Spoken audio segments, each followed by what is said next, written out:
Troisième méditation, de la patience de Jésus souffrant.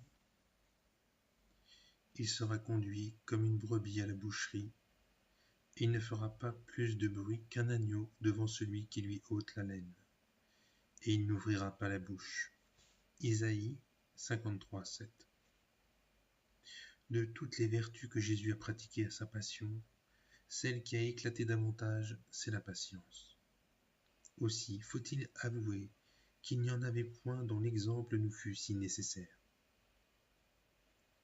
Nous souffrons dès notre naissance jusqu'à la mort.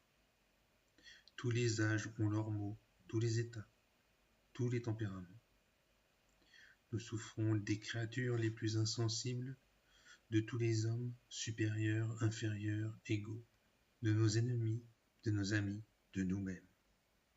Oh, qui pourrait être ferme et inébranlable au milieu de tout cela?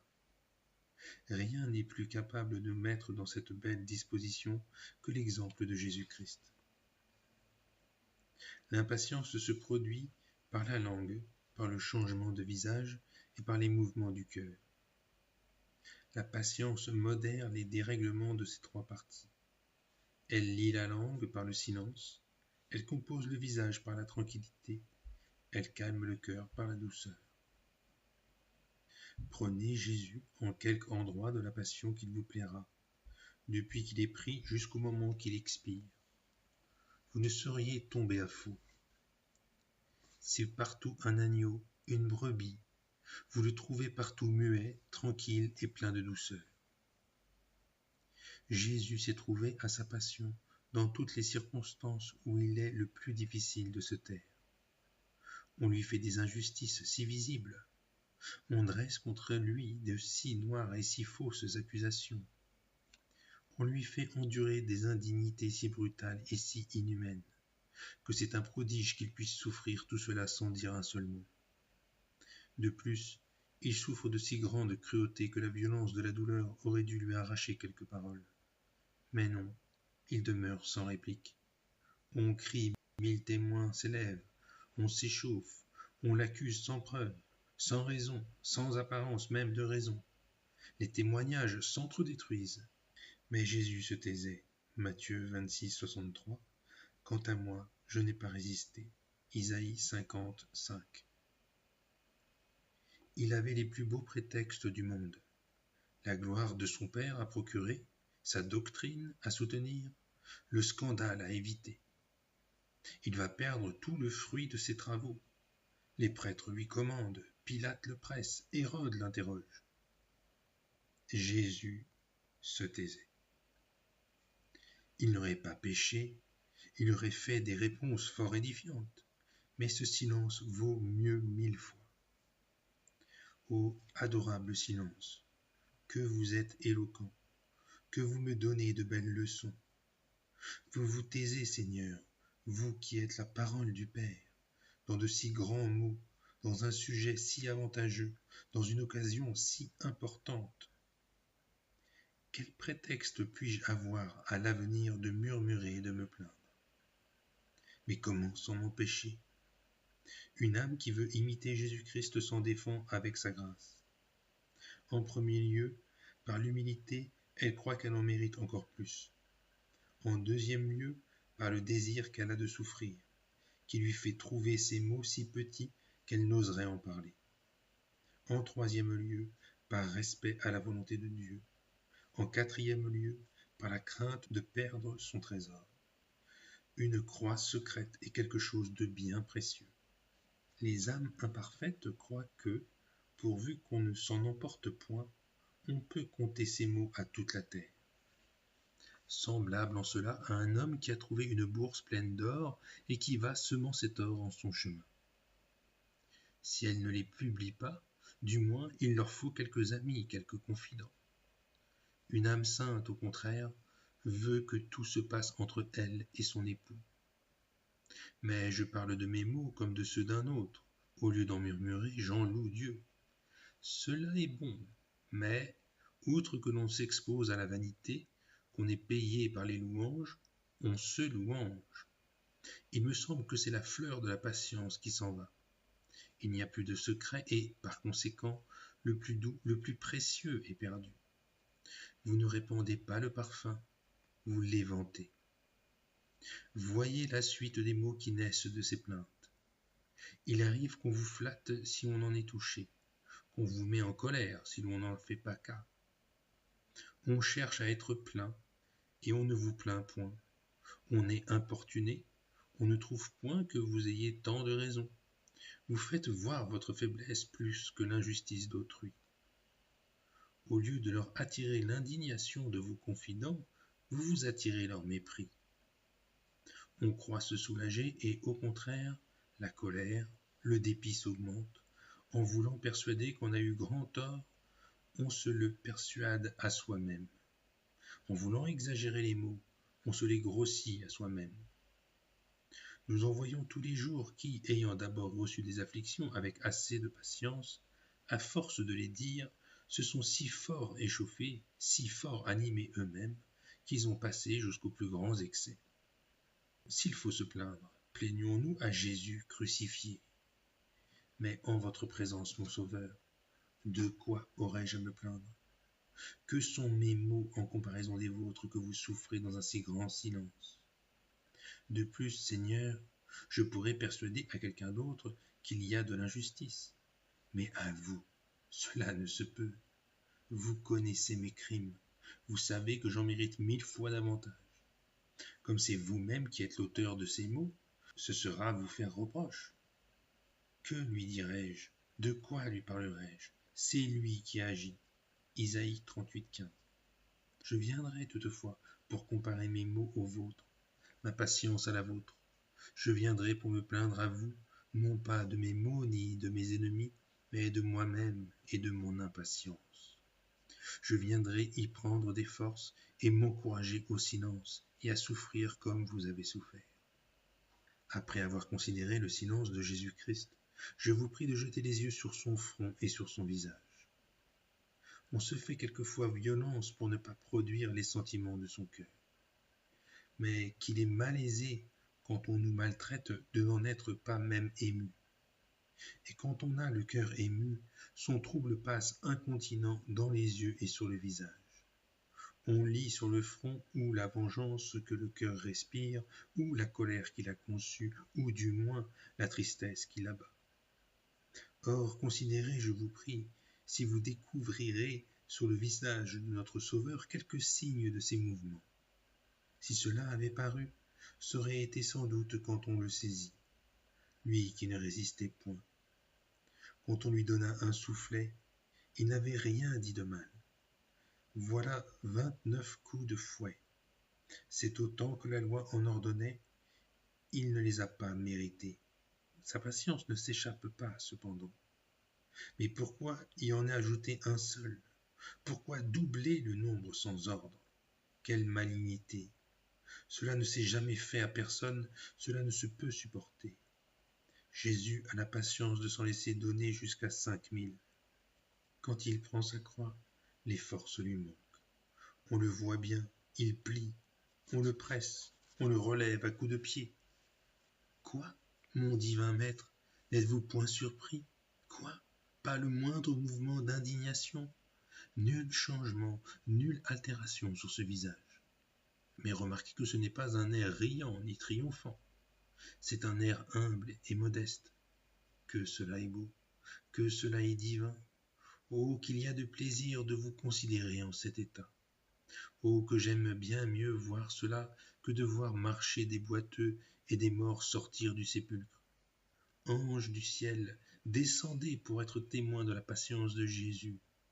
Non, vous ne voyez rien de si beau dans le ciel. Ô heureuse Véronique, qui eut le bonheur de retirer le portrait de ce visage. Quel trouble, quel mouvement de colère pûtes-vous y remarquer? Une si grande tranquillité n'est-elle pas capable de les calmer? Vous me demandez s'il y a du mal à sentir ces émotions. Non, mais il y a de l'imperfection. C'est le signe qu'on s'aime encore soi-même, qu'on n'a pas pris assez soin de mortifier ses passions, qu'on a encore bien de l'orgueil et de l'attache à sa propre volonté. La parfaite piété va jusqu'à étouffer ces mouvements. Quiconque s'y applique peut espérer d'y parvenir, et même plutôt qu'on ne saurait croire, quand on y va comme il faut. Ô mon Dieu, quand il n'y aurait que cela à gagner à votre service, que cette force, cette immobilité, cette indolence chrétienne, cette paix inaltérable de l'âme, cette égalité de visage et de mouvement, que tout le monde ensemble, toutes les prospérités ne peuvent donner, ne serait-ce pas toujours beaucoup? Mais d'où vient cette constance? Premièrement, d'une humilité profonde. On ne s'étonne point qu'on maltraite un pécheur. On offense Dieu. Pourquoi ne me déplairait-on pas? Deuxièmement, d'une grande attache à la volonté du Seigneur, qui est une ancre qui nous rend immobiles, parce que tout ce qui arrive est toujours selon cette volonté. Je me représente un homme assis sur un rocher au milieu de la mer. La mer vient battre à ses pieds. Il la regarde de sang-froid. Il prend plaisir à compter ses flots, hors de tout péril. Il s'élève des tempêtes, cela ne le touche point, pendant que d'autres, qui sont sur de fragiles vaisseaux, pâlissent, tremblent, sont agités au gré des vents, tantôt ensevelis dans les abîmes, tantôt suspendus en l'air sur la pointe d'un flot. Est-il possible que nous ne portions point d'envie à cette heureuse personne? Est-il possible que, pouvant nous attacher à ce roc, nous aimons mieux nous tenir à une planche qui n'a point de consistance? Faisons-y un peu de réflexion. Je suis sûr que, si nous nous appliquons beaucoup à considérer l'âme de Jésus souffrant, si nous portons souvent les yeux sur son visage, nous deviendrons amoureux de cette vertu, et que même il nous l'inspirera insensiblement. Que ce soit donc là votre livre de tous les jours, chrétien auditeur, que ce soit votre miroir d'âme chrétienne, du moins pendant ce carême. Oh, que bientôt vous vous trouverez changé, que ce qui vous paraît aujourd'hui le plus insupportable vous paraîtra léger. Ce fut ainsi que le bon larron, considérant la patience du Sauveur, acquit lui-même de la patience. Mais que nous servira de vous regarder, Seigneur, si vous ne jetez les yeux sur nous pour nous encourager, pour nous soutenir, pour affermir nos desseins, pour nous donner des forces afin de les exécuter? Entrons dans le cœur du Fils de Dieu et voyons quelle est sa disposition à l'égard de ses ennemis. C'est une douceur incomparable, dont voici les divers degrés ou les effets. Tout ce qui en souffre n'empêche pas qu'il ne leur fasse justice. Il reconnaît qu'il y a beaucoup d'ignorance en leur fait. Et quoique l'envie, le respect humain, l'intérêt, la haine, l'orgueil, l'injustice ait part à tout cela, néanmoins, ce cœur plein de bonté s'attache plutôt à ce qui diminue le péché qu'à ce qui les rend coupables. Nous aurions bien plus de sujets de faire le même quand on nous fâche. Il y a le plus souvent plus de légèreté, d'inconsidération que de malice.